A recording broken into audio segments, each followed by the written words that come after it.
Hi, my name is Thais Gibson, and I'm the co-owner and creator of the Personal Development School. This is your daily breakthrough video, and in this video, I'm going to talk to you a little bit about how to repair a relationship, specifically between a fearful avoidant and a dismissive avoidant attachment style. So this is a topic that gets requested all the time. This is very timely that I'm releasing some video content around this because we have our How to Repair Any Relationship course out this month. And it's really doing a deep dive in what you need to know, the key ingredients, and then some of the important ingredients for each attachment style and what they require as well. And a lot of really powerful conflict resolution tools, how to break through trigger patterns in a relationship, how to communicate around them, all this kind of stuff.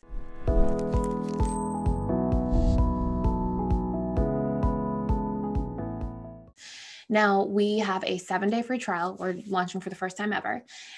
It will be so that people on our YouTube channel, just for YouTube, can have the opportunity, because a lot of people reach out and ask for trials and want to see stuff. And so this is your opportunity to do just that and check everything out inside the school within that 7 days. And you're also, while you're joining in, are allowed to attend live webinars with us and our community for just that week. And also, you are allowed to join social events, study groups, meet some of our community members, and go check it out for yourself. This is a one-time thing that we're doing as of right now. So take advantage if you want to check it out. And very, very excited to be sharing it with you guys. So the trial, the time that we're running this little thing is going to be from April 21st to May 5th. And it will wrap at May 5th, and then we will be back to everything as normal. So check it out if you haven't, and I hope you enjoy. So some key themes that you should know about the fearful avoidant and dismissive avoidant attachment style dynamic are a few key principles. So number one, well, we'll go through some steps, and then I want you to take some of these steps, and I'm going to approach some key themes for this dynamic, some patterns that you may run into. So number one, we always need to get clear when we're going to try to reconcile a relationship or repair. We need to get clear about what we want the outcome to be and how long we're going to basically try before we decide, okay, we did reach this outcome, that's amazing, or okay, we're not seeing the needle moving towards the outcome at all. So it's not making sense to continue to invest when somebody's not meeting you part way.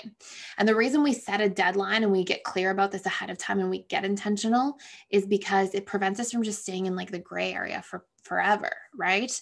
And one of the most painful things I see people go through is when they are in the gray area and there's the uncertainty and there's the seeking and trying to walk on eggshells and try to change yourself into being somebody that that the other person wants. All of those things are forms of self-betrayal.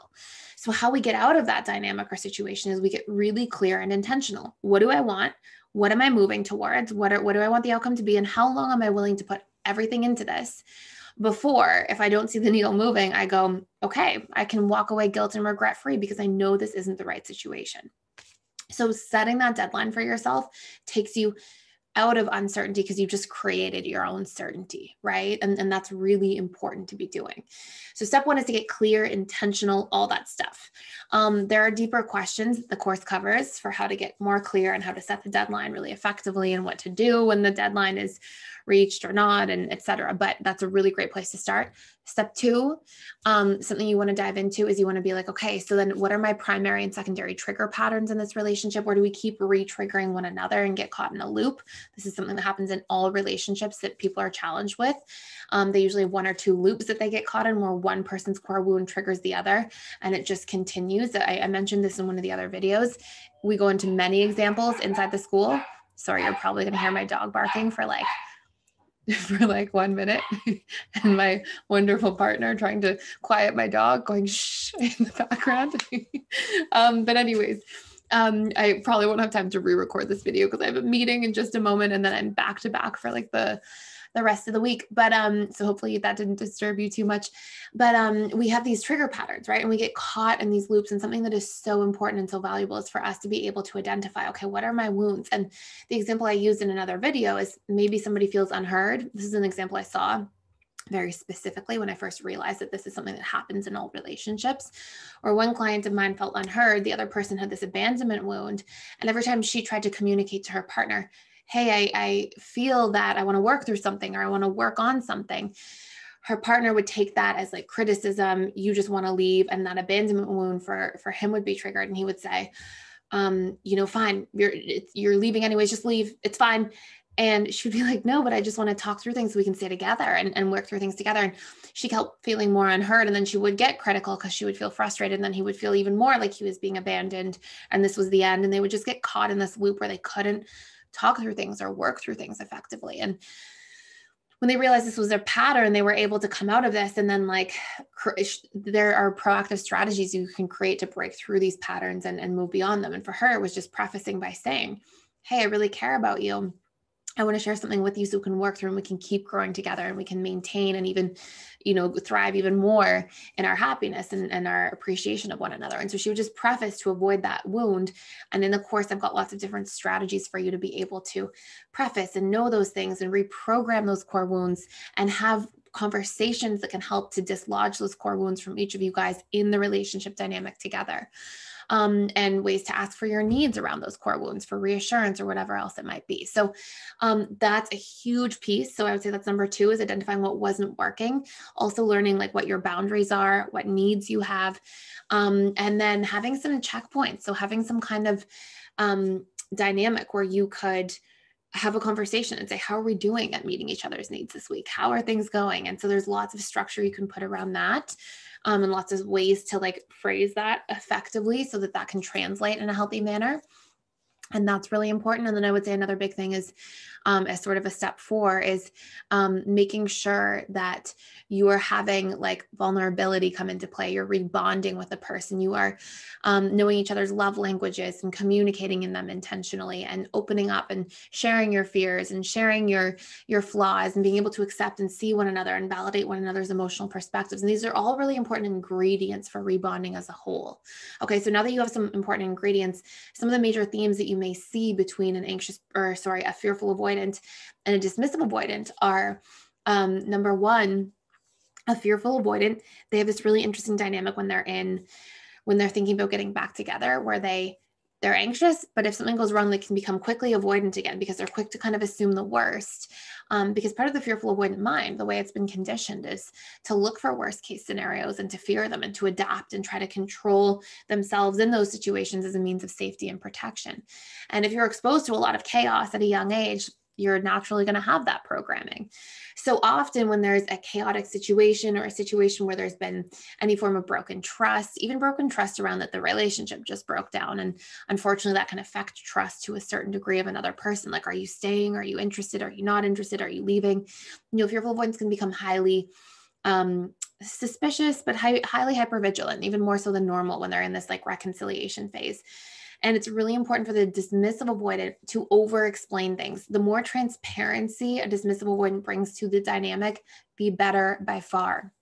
And the more that a fearful avoidant turns around and is really careful with their words and their criticism, and instead they give reassurance, they show care, they acknowledge, they don't find like the flaws, because sometimes the fearful avoidant mind will look for flaws as a means of protection and then talk about those flaws, but that can make a dismissive avoidant feel really deflated and then not want to open up and share things and have conversations and work through things because they feel defeated and afraid. And so you can get into this dynamic that's very disempowering if you're not careful.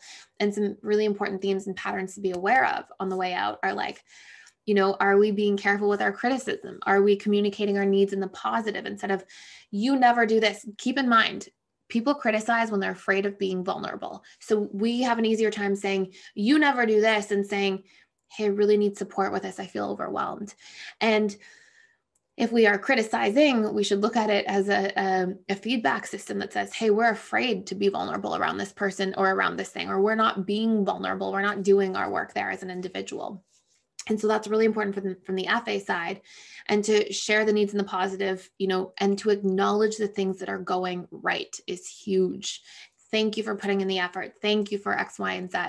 And from a dismissive side, that FA really needs that transparency. Like, hey, this is, what's going on with me. If they cancel plans, if they change something, anything like that, here's why. Because it can't be personalized or distrusted. And so the more transparency, the more openness, the better. The more there is vulnerability, FAs really get a lot of their needs met by other people being vulnerable because they feel like they can understand. They feel like it's safe, it's now predictable, and it meets their need to feel like there's some kind of sense of control they have over their own lives by being able to make decisions with the appropriate information in front of them. When they feel like information is being withheld or is unclear, they feel like they're not necessarily trying to control other people by any means. We can have fearful avoidants who would never want to do that in a million years because they maybe felt controlled at different times in their upbringing and they don't want to be like that. In some cases, you can have unhealthy FAs who that is their strategy to try to get love, and there can be control measures, but the vast majority of FAs are highly opposed to that. I would just say a small percentage are the exception.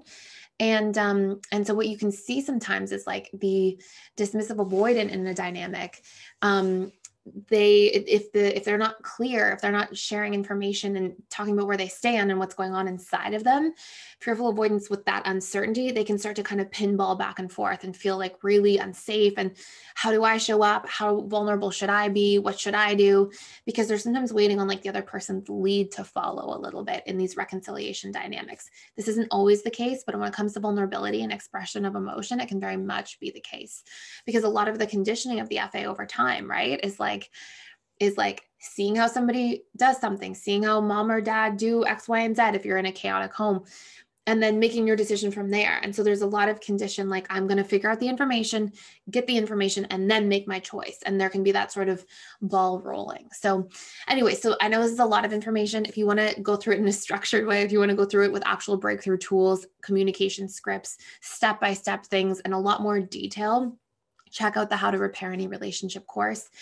Check out the 7-day free trial, do the all access pass so you can become a member and see all the different things going on inside of there, and check out some of the more deep content for yourself. Hopefully this makes so much sense. Thank you for being here. Thank you for watching. Please like, share, and subscribe, and I will see you in the next video.